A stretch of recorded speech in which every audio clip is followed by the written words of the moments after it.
સવારે ઉઠીને જોયું તો પપ્પા બધા કલરના ફૂલડા લઈ આવ્યા હતા અને આ ડેકોરેશન તો રાત્રે કરી નાખ્યું હતું. બધા ફૂલડાને પાંખડી કરી નાખી અને પછી ફૂલ કેડી બનાવવાનું ચાલુ કર્યું.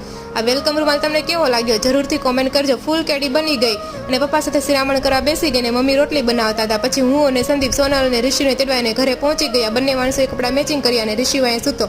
પછી ઘર તરફ નીકળ્યા અને મમ્મીએ સોનલ અને ઋષિનું ફૂલડાથી સ્વાગત કર્યું અને ત્યાર પછી આરતી કરી. અને ત્યાર પછી આપણે જો ઋષિઓના પગે કંકુ લગાવી અને કંકુ પગલી પાડી અને પછી સહકુટુંબે મંદિરમાં આરતી કરી અને ભગવાનના આશીર્વાદ મેળવ્યા. ત્યાર પછી ફોટોગ્રાફી અને વિડીયોગ્રાફી કરી અને બધા પ્રસંગમાં કેક તો ફરજિયાત છે તો કેક કટિંગ પણ કરી નાખ્યું.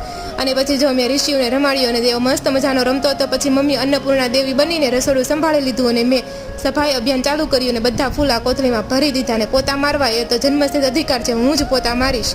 બપોરા કરવા માટે બેસી ગયા અને આજે તો મગ અને લાપસી બની હતી. બધા શુભ પ્રસંગમાં એ તો બને જ. ને ઋષિ જો ઘોડિયામાં હિસકતો સૂઈ ગયો. ફૂલ વિડીયો જોવા માટે YouTube